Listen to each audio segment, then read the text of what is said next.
So there I was, face pressed into warm Texas asphalt at 10:45 p.m., wrists zipped up in plastic cuffs behind my back, while my 8-year-old daughter stared out the front window, clutching her stuffed fox and watching her dad get treated like a burglar. 3 squad cars, blue and red lights bouncing off every windshield on the street. The air smelled like hot tar and gasoline, and I could hear phone cameras clicking from porch after porch. And there, right behind the nearest cruiser, stood Victoria Hale in her spotless white sneakers and Lululemon leggings, telling the officers I was an intruder squatting in her home. The home I'd lived in for 15 years. The cops believed her, at least for the first few minutes. What Victoria didn't know, while she posed like she was filming a commercial for concerned citizens, was that the folded packet of legal documents in my back pocket made me the new creditor for every single property in Canyon Ridge Reserve, including hers. Ever watch a neighbor treat an HOA title like a royal crown? Stick around. And if you've got an HOA nightmare of your own, drop it in the comments. Let me rewind, about 6 months ago. My name's Ethan Cole. I'm 41, a single dad to an 8-year-old named Maya, who still insists her stuffed fox, Rocket, be buckled into the car. 2 years ago, I became a widower. My wife, Laura, passed away from a brain aneurysm on a random Thursday. No warning, no long goodbyes. 1 minute, she was packing Maya's lunch. The next, we were riding in an ambulance with a siren that still haunts my sleep. I run a small HVAC company on the outskirts of Austin, Texas. 3 techs, 2 vans, a beat-up F-150, and enough loyal clients to pay the mortgage, the utilities, and for Maya's art classes. The house itself? Paid off, thank God. My dad left it to me, a 1960s brick place on a couple of acres off Old Copper Lane, way before the suburbs swallowed everything. Here's where things get complicated. My land sits right in the middle of a master plan community called Canyon Ridge Reserve, but I'm not part of their HOA. Never was. The developer built around my dad's place like it was a boulder in a stream. It's written right there in my deed, exempt from all HOA covenant, forever recorded with the county. When they started building back in 2010, clubhouse, gate, decorative stone walls with the fancy logo, the HOA formed. All the usual rules, approved fence styles, no boats in driveways, lawn height regulations, no work trucks visible from the street. None of it applies to me. I am, legally speaking, an island in the middle of their kingdom. Did that stop them from putting me on every mailing list? Of course not.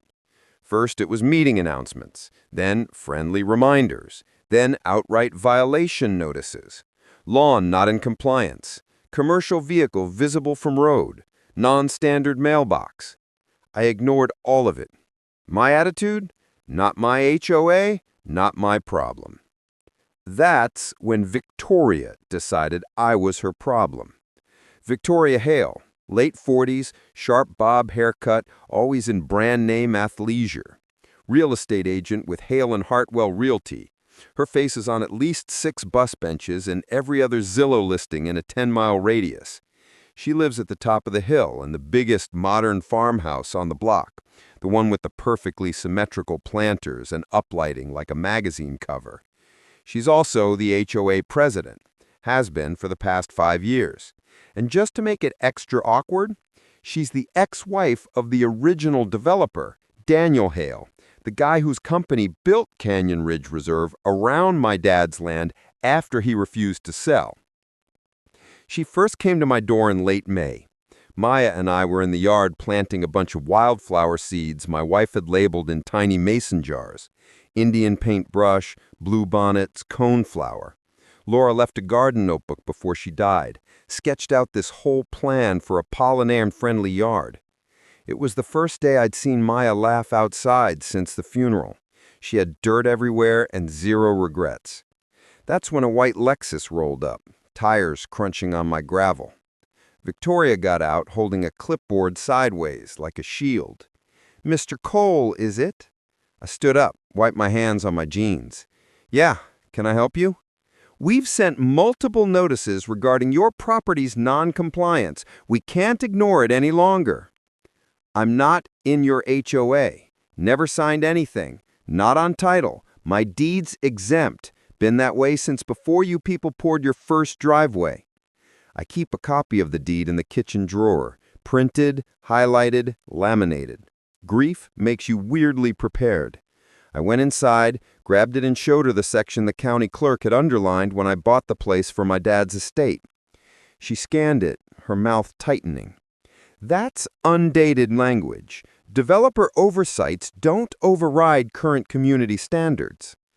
It's not an oversight. It's recorded, legal, and confirmed by the county.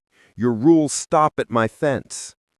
She gave me a smile that had all the warmth of a tax audit.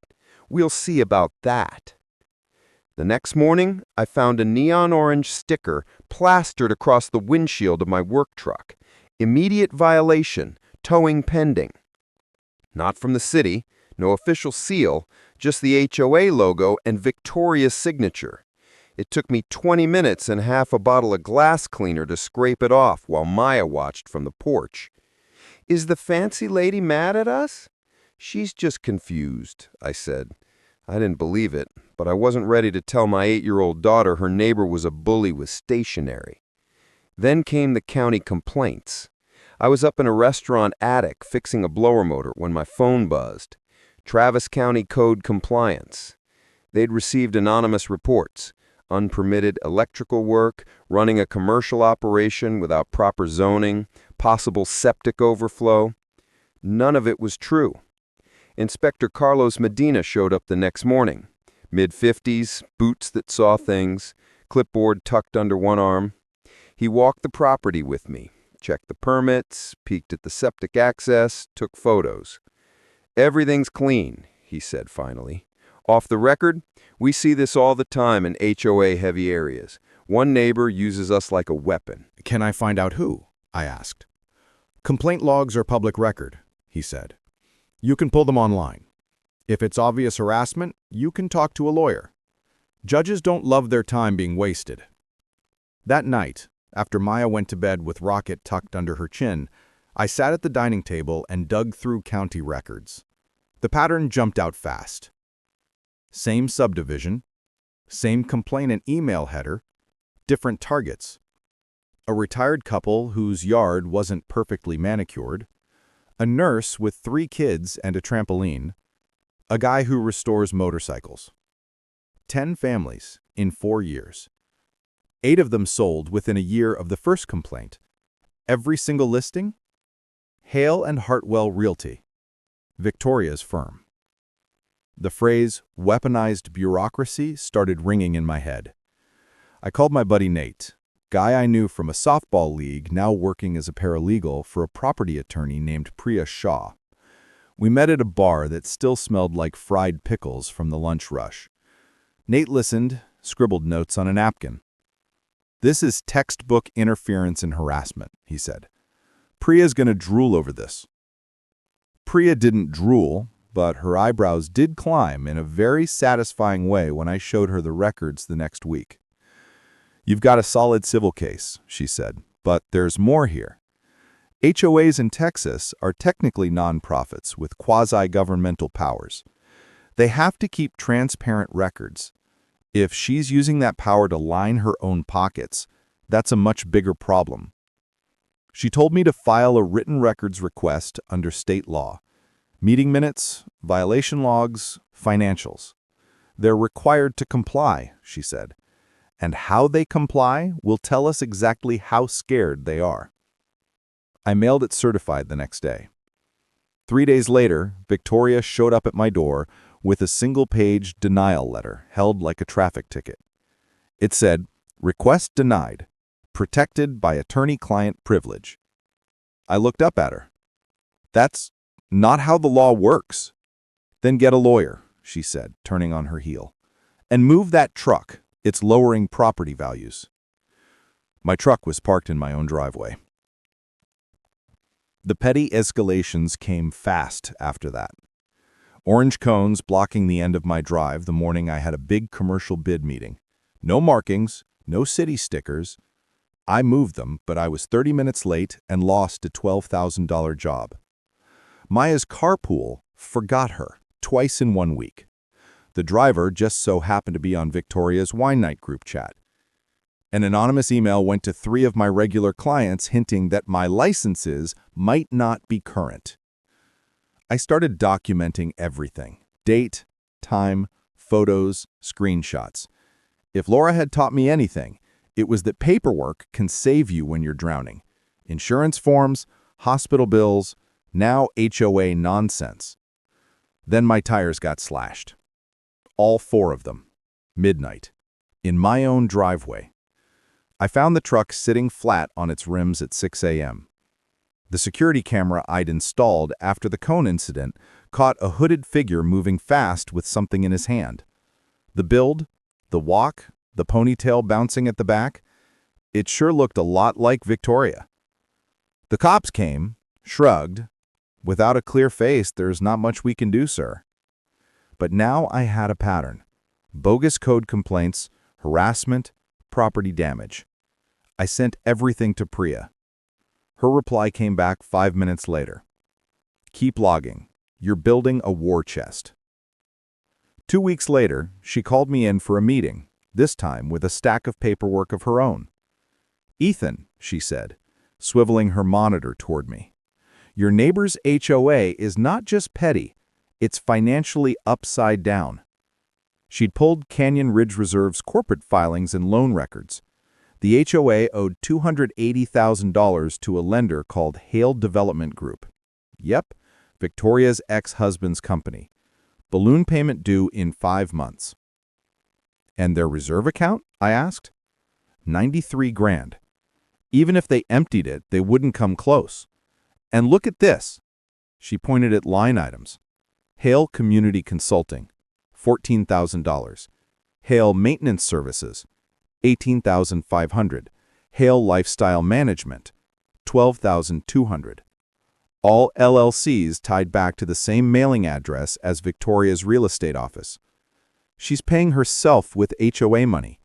Classic self-dealing. It's illegal in state law. Then she leaned back and gave me the look lawyers must practice in the mirror before dropping wild ideas. What if instead of just suing her, you bought the debt? I laughed. I thought she was joking. I'm serious, Priya said. If the HOA can't pay the balloon, the lender can foreclose on the HOA's common property, the pool, clubhouse, greenbelts. If you buy the note from the lender at a discount, you become the one holding the hammer. How much are we talking? Distressed HOA debt usually sells well below face value, she said. I'm guessing somewhere between $150 and $200K for a $280K note. Still a lot, still risky, but it would give you leverage Victoria can't even imagine. I went home with that thought rattling around in my head while I tucked Maya in and listened to her ask if we could move somewhere with nicer grown-ups. We didn't have that kind of money lying around. Not technically. Except we sort of did. Laura's life insurance payout was sitting in a separate account, $162,000. I'd been calling it Maya's college and our safety net in my head. The thought of using it to buy my way into a fight made me want to throw up. But the thought of letting Victoria keep terrorizing us and whoever came after us felt worse. Priya tracked down the developer's contact. Daniel Hale agreed to meet at a coffee shop off the interstate, a place that smelled like roasted beans and old carpet. He showed up in jeans and a faded polo, more tired dad than evil developer. He said, "You're the guy in the middle lot. Victoria complains about your junkyard truck at every family dinner." "It's one truck," I said, "and it runs." He laughed. I cut to the chase. "I heard the HOA owes your company a balloon payment. I want to buy that note." He stared at me, then at Priya, then back at me. "You want their debt?" he asked. "I want the leverage," I said. "They've been trying to run me out of my own house for a year." He stirred his coffee slowly. Canyon Ridge was supposed to be my retirement plan, But Victoria's turned that HOA into a little fiefdom.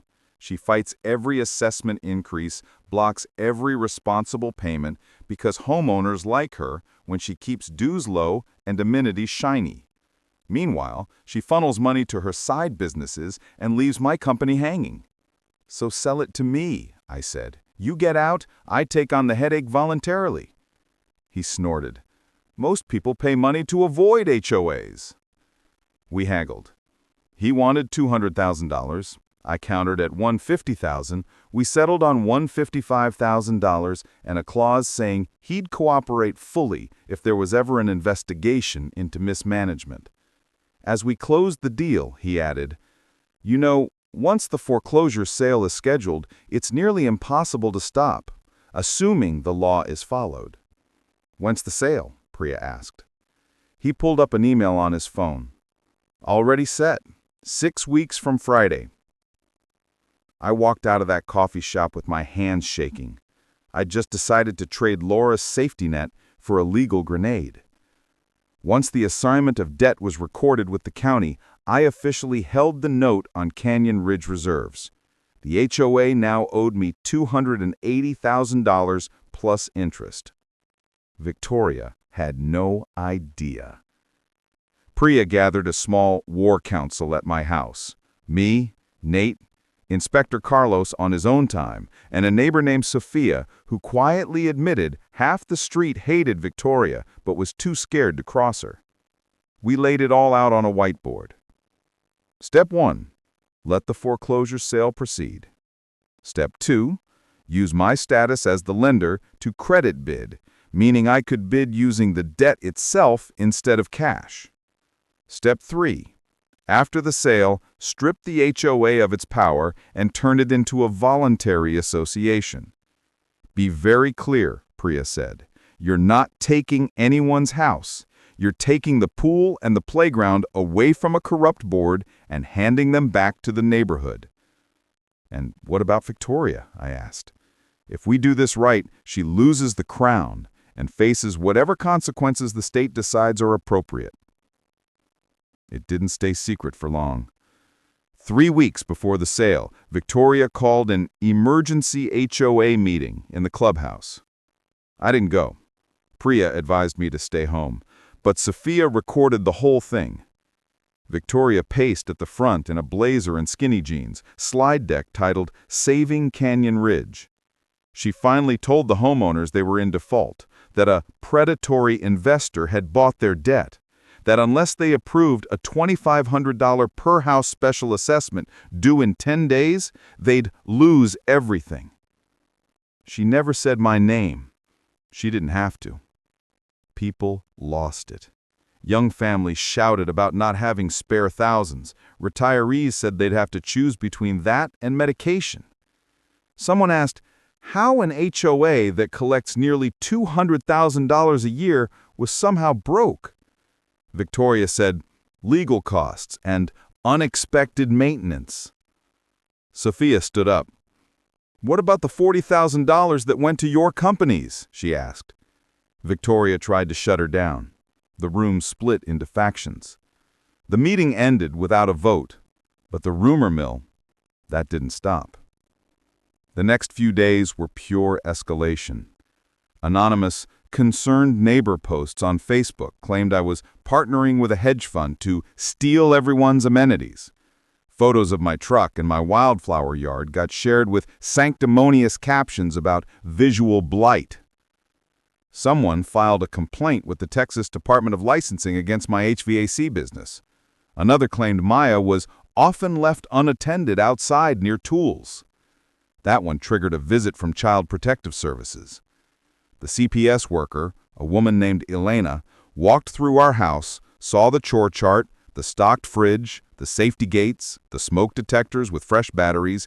She sat at my kitchen table and said quietly, "This is clearly a malicious report. I'm closing it out." Maya cried for an hour after Elena left, convinced she'd somehow gotten me in trouble.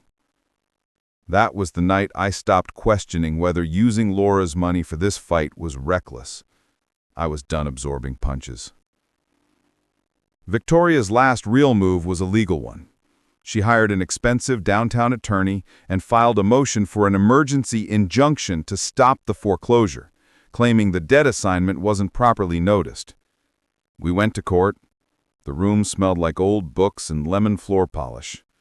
Her attorney put on a show about predatory tactics and procedural flaws. Priya waited him out and then slid 3 certified mail receipts across to the judge, each with Victoria's signature acknowledging default notices from months prior. The judge stared over her glasses. "Your client signed for every notice," she said. "Motion denied. The sale will proceed." Gavel.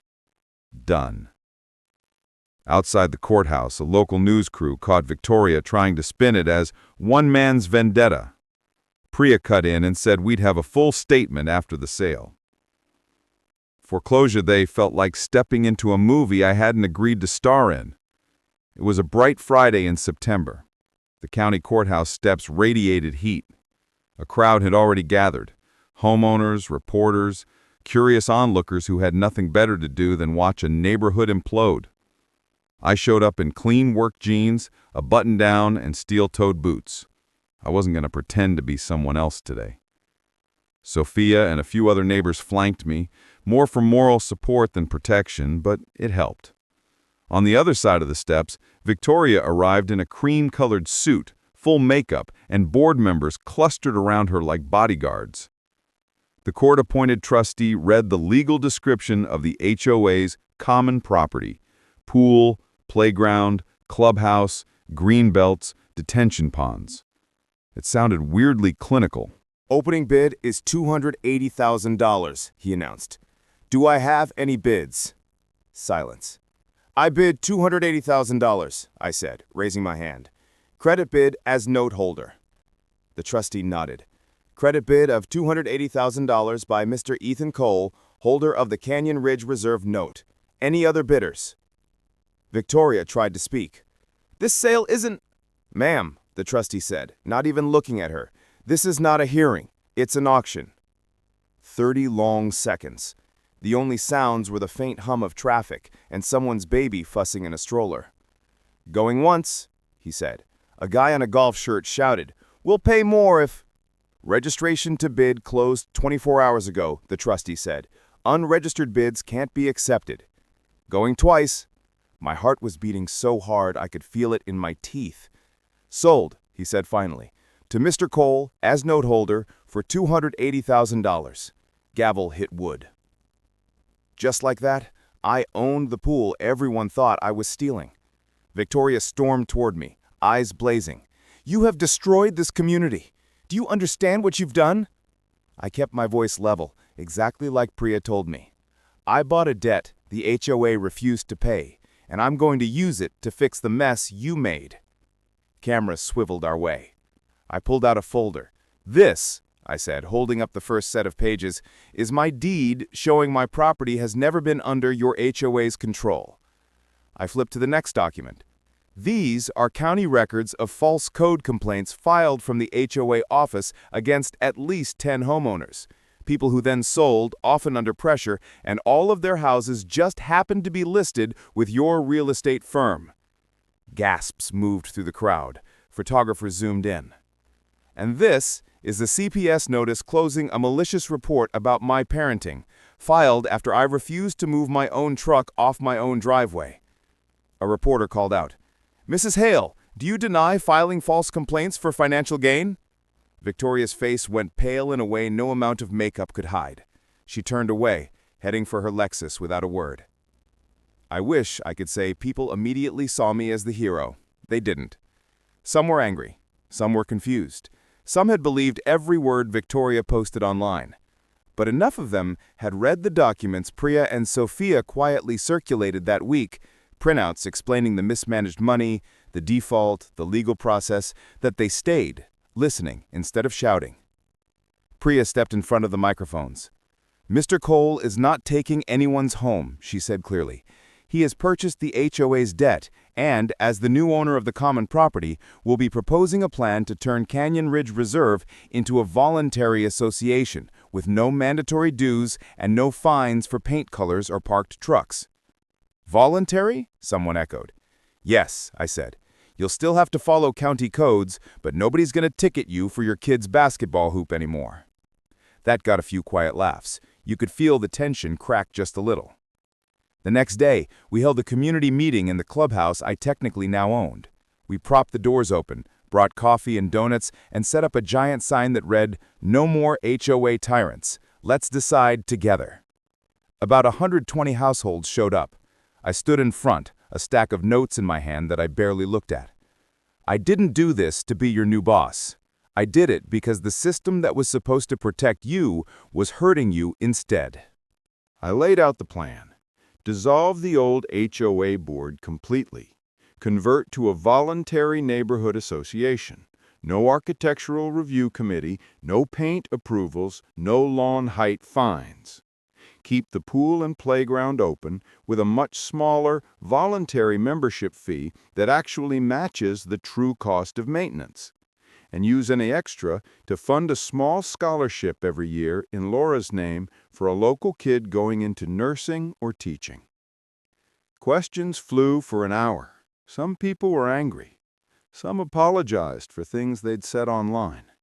Some just wanted to know if their kids could still use the pool next summer. We took a vote. 103 in favor, 9 against. The rest abstained. In the months that followed, Canyon Ridge Reserve shifted. The Facebook group got new moderators and actual rules. The fines disappeared. The constant low-level anxiety evaporated. We created a simple one-page set of community guidelines that boiled down to, don't be a jerk, and if there's a serious problem, call the actual city. Maya's school friends stopped repeating wild rumors about me. Their parents started bringing over casseroles and awkward, "we're sorry we believed that" cookies.